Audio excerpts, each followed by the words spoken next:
नमस्कार दोस्तों, स्वागत है आपका हमारे यूट्यूब चैनल पे। तो आज इस वीडियो में हम बात करेंगे एस्ट्रोलॉजी यानी ज्योतिष के ऊपर। तो एस्ट्रोलॉजी एक बहुत डीप सब्जेक्ट है एंड लोगों के मन में बहुत गलत धारणाएं भी है इसको लेके, इस सब्जेक्ट को लेके। इनफैक्ट यूट्यूबर ध्रुव राठी ने बोला कि एस्ट्रोलॉजी एक फ्रॉड इंडस्ट्री है। मतलब अगर कुछ एस्ट्रोलॉजर्स ने कुछ गलत किया, यानी कि कुछ गलत प्रिडिक्शंस करी, कुछ गलत उपाय बताए, तो इसका मतलब ये नहीं है कि पूरी की पूरी जो एस्ट्रोलॉजी है वही फ्रॉड हो गया है। कुछ एस्ट्रोलॉजर्स फ्रॉड हो सकते हैं जिन्हें पूरा नॉलेज ना हो, जिन्हें पूरा ज्ञान ना हो, वो गलत प्रिडिक्शंस कर सकते हैं, बट एस्ट्रोलॉजी पूरी तरीके से फ्रॉड नहीं होती। इसका मतलब तो यही हुआ कि अगर किसी डॉक्टर ने गलत सर्जरी कर दी तो हम बोले कि मेडिकल साइंस पूरी की पूरी फ्रॉड है, वो बस बिजनेस के लिए बना है, but that is not true at all. Video को कंटिन्यू करने से पहले हम अपने बारे में, अपने बैकग्राउंड डिटेल के बारे में आप सभी को बताना चाहते हैं। तो हम एस्ट्रोलॉजी पिछले 8 सालों से पढ़ रहे हैं। I am a certified astrologer from Indian council of astrological sciences. मेरी मदर यानी मेरी मम्मी भी एक एस्ट्रोलॉजर है। हम currently I am working in a IT company as a Python developer. तो एस्ट्रोलॉजी के सब्जेक्ट में हम बहुत ज़्यादा डीप रिसर्च करते हैं। मतलब ये मेरी पैशन और हॉबी है। इनफैक्ट ये वीडियो बनाने का मेन पर्पज़ ही था कि जब हमने ध्रुव राठी की वीडियो देखी तो उन्होंने जिस जिस टॉपिक्स पे बात करी, जो जो चीज़ें बोली, तो वो बहुत ही ज़्यादा ऐसा लग रहा था लैक ऑफ इन्फॉर्मेशन और लैक ऑफ नॉलेज है। क्योंकि जब आप एक सब्जेक्ट को खुद पढ़ते हो, जब आप उस चीज़ को खुद से समझते हो, तब जाके उस टॉपिक या उस सब्जेक्ट के बारे में आप कंप्लीट कॉन्फिडेंस के साथ आप कह सकते हो कि हाँ वो गलत है या वो सही है। बट उन्होंने जिस तरीके से बोला, कॉन्फिडेंस पूरा था, बट चीज़ें जो थी वो बहुत ज़्यादा गलत थी। तो हम अब इस सब्जेक्ट के बारे में और चर्चा करते हैं। तो हमेशा आप देखते होंगे कि टीवी में लाइव प्रेडिक्शंस चलती रहती है कि लेट्स से क्रिकेट मैच के बारे में कि हाँ इंडिया वर्ल्ड कप जीतेगी, India will win the world cup और वो वर्ल्ड कप लेकर आएगी। और एस्ट्रोलॉजर्स जो है पूरे 100% प्रिडिक्शंस के साथ बोलते हैं, मतलब पूरे 100% कॉन्फिडेंस एंड 100% अश्योरिटी के साथ बोलते हैं कि हाँ इंडिया जीतेगी। बट अगर कोई भी एस्ट्रोलॉजर आपको 100% कंफर्मेशन दे रहा है, 100% कॉन्फिडेंस के साथ बोल रहा है, उस एक्यूरेसी के साथ बोल रहा है कि नहीं ऐसा होगा ही होगा, वो 100% है, वो निश्चित है कि ऐसा होगा, तो यानी कि वो उस एस्ट्रोलॉजर ने पूरी इंफॉर्मेशन नहीं प्राप्त की है अभी तक। वो ज्ञान उनका अभी भी अधूरा है, क्योंकि कोई एस्ट्रोलॉजर ऐसा नहीं है जो आपको 100% प्रूफ के साथ बोल सके कि हाँ ये होगा ही होगा, ये प्रिडिक्शन 100% होगी फ्यूचर में। ऐसा पॉसिबल नहीं है। तो जनरली आप लोग न्यूज़पेपर में देखते होंगे कि ओके यहाँ पे सन साइंस के आपके आज के डेली हॉरोस्कोप के बारे में लिखा है और वो राशियों पे बेस्ड होता है, यानी मेष, वृष, मिथुन, कर्क। तो ऐसा नहीं होता है कि जो उसमें लिखा हो वो एज इट इज़ हो। वो एक बहुत हाई लेवल व्यू पे लिखा रहता है कि अच्छा ठीक है, जिन जिन इंसानों की, जिन जिन व्यक्ति की ये स्पेसिफिक राशि है तो उसका ये फल होएगा। वो बहुत ही हाई लेवल है और वो कोई भी इन डेप्थ इन रियलिटी की कोई भी प्रिडिक्शन नहीं रहती है। वो आप कह सकते हैं कि आपकी कुंडली का वो मुश्किल से 1% प्रिडिक्शन हो, तो वो बिल्कुल भी रिलायबल नहीं होता। हाँ बट एक हाई लेवल के लिए आप कह सकते हैं कि ओके वो उसे आप पढ़ सकते हैं। अक्सर अगला क्वेश्चन आता है कि एस्ट्रोलॉजी को आप प्रूफ करके दिखाओ। एस्ट्रोलॉजी नहीं प्रूफ की जा सकती, इट इज़ नॉट पॉसिबल। ये वही चीज़ हो गई कि आप हमसे बोलो कि भगवान को प्रूफ करके दिखाओ कि भगवान एग्जिस्ट करते हैं या नहीं। अब जो लोग भगवान पे बिलीव करते हैं वो करते हैं। ये सारी मिस्टेक साइंस होती है। इन सब चीज़ों को कभी भी किसी तरीके से प्रूफ नहीं किया जा सकता। हाँ लेकिन अगर आप बोलेंगे कि ये मेरा चार्ट है, ये मेरी कुंडली, आप इसे पढ़ के मेरे बारे में बताओ, और हम बताएंगे, and I am pretty sure कि हाँ ओके काफ़ी प्रोबेबिलिटी रहेगी कि जो बिहेवियर आपका हो या जो नेचर आपका हो वो उस कुंडली से मैच करेगा। अगली बात हम करते हैं मैच मेकिंग के बारे में। तो लोग जनरली क्या करते हैं, कहते हैं कि ओके हमने गुड़ मिलाया था, 36 में से 26 गुड़ मेरे मैच हुए थे, बट स्टिल मेरी शादी टूट रही है। और मेरे दोस्त की 14 गुण मैच हुए थे और उसकी शादी अभी भी काफ़ी अच्छी चल रही है। It's a very successful married life. अब यहाँ पे ना बहुत सी चीज़ें, बहुत से फैक्टर्स हैं जो मिस होते हैं। तो मैच मेकिंग में लोग जनरली क्या करते हैं, वो आज भी करते हैं, आज भी काफ़ी एस्ट्रोलॉजर सिर्फ गुण मिलाप करते हैं एंड गुण मिलाप को लेकर आगे बढ़ जाते हैं कि ठीक है, अच्छा ओके 18 के ऊपर है तो ठीक है तुम बातें करो शादी के लिए, 18 के नीचे तो नहीं, रिजेक्टेड। ऐसा नहीं होता है। काफ़ी और भी चीज़ें होती है गुण मिलाप के अलावा जो कि मैच करानी चाहिए।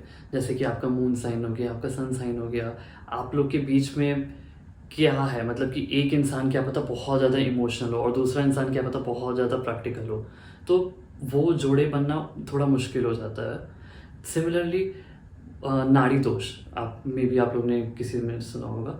तो नाड़ी दोष का क्या होता है कि अगर नाड़ी स्कोर अगर 0 होता है तो कहा जाता है कि नहीं, शादी नहीं हो सकती, मतलब कि उनको शादी नहीं करनी चाहिए क्योंकि उनके बच्चे नहीं हो पाएंगे। अब ऐसा नहीं होता है। अगर मेल के चार्ट में आपको दिख रहा है कि 5th हाउस उसका अच्छा है, जुपिटर की प्लेसमेंट अच्छी है यानी गुरु ग्रह की, और फीमेल के में भी सेम है, तो डेफिनेटली उनको बेबी बच्चे होएंगे, दैट इज़ फॉर श्योर। इसका मतलब ये नहीं कि नाड़ी दोष आ गया तो फिर अब शादी नहीं करनी चाहिए। तो बहुत से मल्टीपल फैक्टर्स होते हैं जो कि देखने चाहिए, सिवाय सिर्फ एक गुण मिलाप के कि उसका स्कोर देख लिया 18 अबव गुड, 18 बिलो रिजेक्टेड। अक्सर बात होती है ट्विन बेबीज़ के बारे में कि 2 बच्चे हुए, साथ ही साथ हुए, मे बी 5 मिनट के डिफरेंस में हुए हो या कुछ कम, काफ़ी कम मिनट के डिफरेंस में हुए हो, तो उनके चार्ट के जो स्ट्रक्चर है, जो प्लानिटरी पोजीशन है, वो काफ़ी सिमिलर रहते हैं, ऑलमोस्ट सेम रहते हैं। जो डिफरेंस आता है वो डिग्रीज में आता है, और डिग्रीज के डिफरेंसेस से नक्षत्रों में डिफरेंस आ जाता है, उनके नक्षत्र लॉर्ड में डिफरेंस आ जाता है, जो कि कुंडली में काफ़ी ज़्यादा डिफरेंट क्रिएट कर देता है। बट इसके अलावा भी एक चीज़ और होती है कि लोग कहते हैं कि एक बच्चा काफ़ी प्रैक्टिकल है, एक बच्चा काफ़ी इमोशनल है। तो इस चीज़ में क्या होता है कि हमारा कर्मा बहुत ज़्यादा इम्पोर्टेंट होता है कि हम किसी चीज़ को किस तरीके से परसीव कर रहे हैं और किस तरीके से उस पर एक्ट कर रहे हैं। तो वो बहुत सी चीज़ें डिफाइन कर देता है कि मान लेते हैं कि उनके फादर है, उनके फादर को लेट्स से कि 1 करोड़ का बिजनेस में बहुत गंदा फ्रॉड हुआ है, तो सेम 2 बच्चे हैं, ट्विन बच्चे हैं, एक के दिमाग में क्या आएगा, ओके मेरे पापा के साथ फ्रॉड हुआ है, अब हमको उससे बदला लेना है। दूसरे बच्चे में क्या आ सकता है, अच्छा उनके साथ फ्रॉड हुआ है, अब हमको इतना काबिल बनना है कि हम किसी और के साथ ऐसा फ्रॉड ना होने दें। तो ये दोनों के अपने अपने परसेप्शन है, दोनों की ये थॉट प्रोसेस है। अब वो ये बच्चा जो है वो भी सोच सकता था कि हाँ, कि हम भी मतलब कि ऐसा करें कि दोबारा किसी को फ्रॉड ना हो, या फिर वो भी इसको एक पॉजिटिव या एक ऑप्टिमिस्टिक थॉट से भी ले सकता था, बट उसने एक नेगेटिव कर्म अपना यूज़ किया। उसने एक, उसके थॉट आया, उसके दिमाग में थॉट प्लैनेट्स ने डाला, बट उसने एक्सेप्ट भी किया उस चीज़ को, और उसी फ्लो में वो आगे बढ़ता चला जाएगा। तो जब उस फ्लो में उसके आगे बढ़ेगा तो वो एक खराब, एक गलत कर्मों की तरफ बढ़ेगा, और उसकी वजह से कुंडली भी डेफिनेटली आपका भाग्य मतलब चेंज होएगा। कुंडली की पोजीशन, प्लैनेटरी वो सब तो सारे सेम रहेंगे, बट वो भाग्य में डिफरेंस आता है, मतलब कि कर्म भाग्य पे डेफिनेटली इफेक्ट करता है। और ये एक्चुअल में हमने अपने लाइफ में बहुत ज़्यादा एक्सपीरियंस किया है। सिमिलरली लोगों को कहना होता है कि अगर 100% प्रेडिक्शन फिक्स्ड है तो फिर अगर हम कुछ ना करें तो भी तो सारी चीज़ हो जाएगी। लेट्स से कि किसी को जेई क्रैक करना है, अब यानी इंजीनियरिंग का एंट्रेंस एग्जामिनेशन, अब वो सोच रहा है कि किसी एस्ट्रोलॉजर से उसने पूछा और उन्होंने बोला कि नहीं तुम तो क्रैक कर लोगे 100%। अब वो उसके दिमाग में आ सकता है कि अगर हम मेहनत नहीं करेंगे तो भी वो निकल जाना चाहिए क्योंकि उसकी प्लानिटरी पोजीशन तो सपोर्ट कर रही है। बट ऐसे में होता क्या है कि अगर आप अपने आप को एकदम रिस्ट्रिक्ट भी कर लोगे ना कि नहीं हमको बिल्कुल नहीं पढ़ना, बिना पढ़े हम एक एंट्रेंस एग्जामिनेशन देने जाएंगे, ऐसा नहीं हो पाता। कहीं ना कहीं प्लानिटरी पोजीशन इतनी ज़्यादा स्ट्रांग होती है कि वो आपको उतनी मेहनत तो ज़रूर करा देगी। आपको क्या पता आपके जब क्वेश्चन पेपर आए एग्जैक्ट वही क्वेश्चन पेपर आ जाए या काफ़ी सिमिलर वो क्वेश्चन पेपर आ जाए जो आपने पढ़ा हो, जितना ही आपने पढ़ा हो। बट ऐसे में होता क्या है कि यहाँ पे कर्मों का बहुत बड़ा रोल होता है। भाग्य का तो होता है कि हाँ ठीक है, may be cut off clear हो गया एंड आपको गवर्नमेंट कॉलेज मिल रहा है बट बहुत ज़्यादा मतलब कि बेबी लेवल वाला मिल रहा है। बट ऐसा भी हो सकता है कि आपने बहुत ज़्यादा मेहनत करी होती है, आपका कर्म भी अच्छा होता और आपका भाग्य तो साथ दे ही रहा है, तो आपको बेस्ट कॉलेज मिलता। तो यहाँ पे कर्मों का भी बहुत बड़ा फैक्टर होता है। अक्सर मतलब लोग क्या होते सोचते हैं कि ओके ठीक है, कुंडली मेरी अच्छी है, भाग्य मेरा अच्छा है, तो अब तो कर्म करने की ज़रूरत ही नहीं है। ऐसा नहीं होता। अगर आप कर्म नहीं करोगे तो आपके जो भाग्य से जो मिलना है उसकी जो इंटेंसिटी होती है वो रिड्यूस होती चली जाती है, क्योंकि कर्मों का सबसे बड़ा इफेक्ट होता है। भाग्य जो है सो है, आप भाग्य बदल, जो आप जिस समय आप पैदा हुए उस समय आपका जो भाग्य जो प्लैनेटरी पोजीशंस थी वो तो हो गई, लेकिन आप जितने अच्छे अच्छे कर्म डालते जाओगे, करते जाओगे तो आपके भाग्य का भी जो घड़ा है ना वो भी ऐसे उभरता रहता है। अब यहाँ पे ये आता है बात कि एस्ट्रोलॉजी का एक्चुअल यूज़ किया है।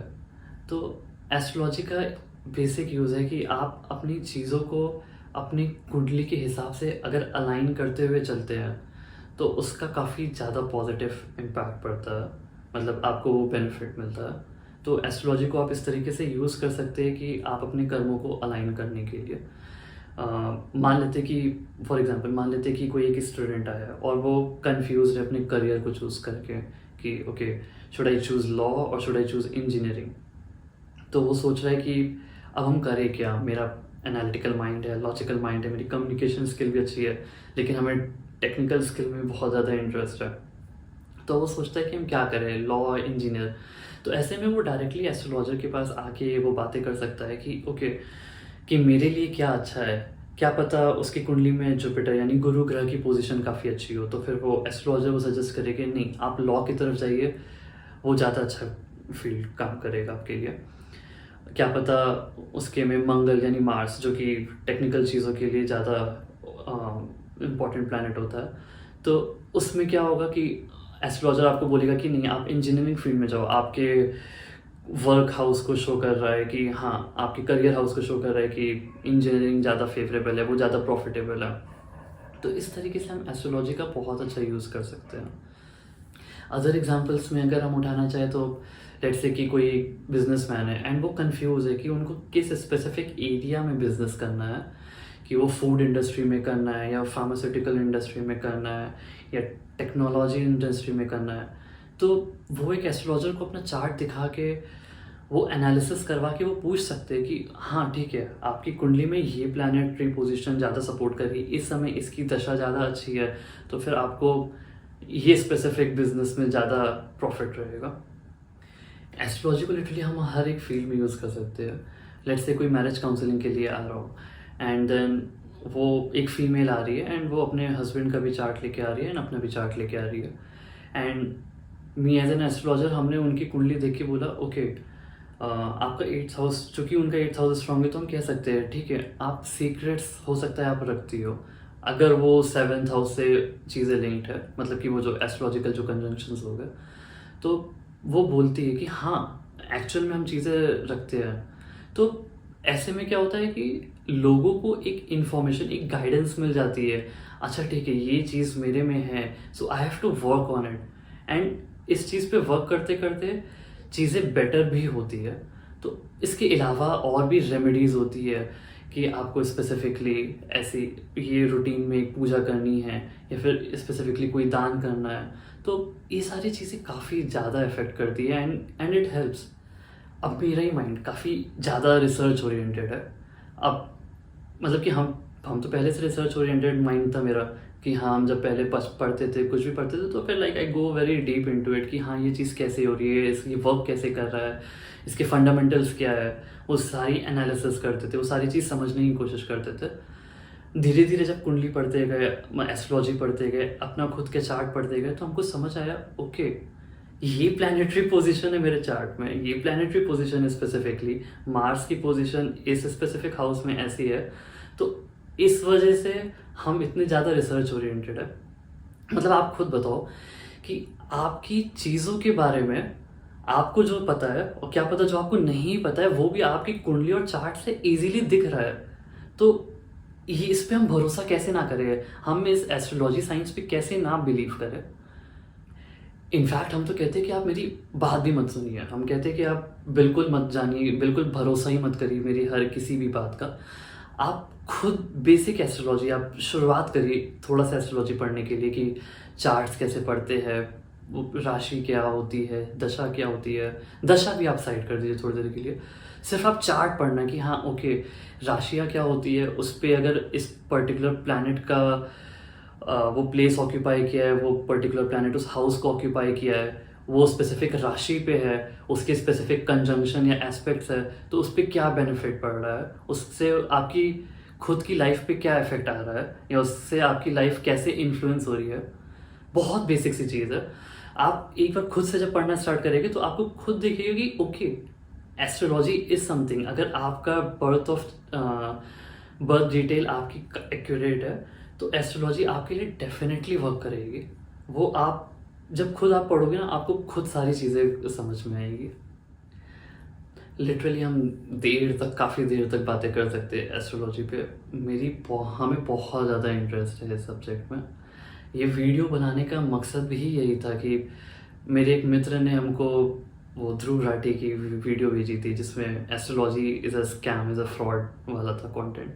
तो जब हमने उसको पढ़ा तो पता चला कि उसमें बहुत ज़्यादा मतलब कि ना गलत इन्फॉर्मेशन प्रोवाइड की गई है और बहुत ज़्यादा मिसगाइडेंस है वो एस्ट्रोलॉजी को लेकर। तो हमको लगा कि नहीं, इस पे एक्चुअल में कुछ बातें करनी चाहिए। एंड तभी से मतलब कि आई गेस हमने वो 4 महीने पहले देखा था और तभी से मेरा इंटरेस्ट था कि अब हमको मतलब कि एस्ट्रोलॉजी के बारे में बताना है लोगों को। क्योंकि इतने समय से एस्ट्रोलॉजी पढ़ते हुए आए, उसके बाद फिर सामने वाला कोई मतलब एक बहुत पॉपुलर यूट्यूब चैनल वो जिससे मिलियंस ऑफ लोग देखते हो और उसमें ऐसे ऐसे कंटेंट यूज़ किए गए हो एस्ट्रोलॉजी के लिए, तो वो अंदर से काफ़ी ज़्यादा ख़राब लगा।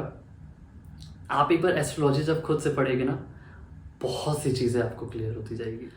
आशा करते हैं आपको ये वीडियो पसंद आई हो, और अगर आपके कोई भी क्वेश्चन हो या कोई भी क्वेरीज हो तो उसे आप नीचे कमेंट सेक्शन पे लिख सकते हैं और हम पूरी कोशिश करेंगे कि अगली वीडियो हम उसी टॉपिक पे बनाएं। और हमेशा आप याद रखें कि कर्मों से ही व्यक्ति के भाग्य का निर्माण होता है। धन्यवाद।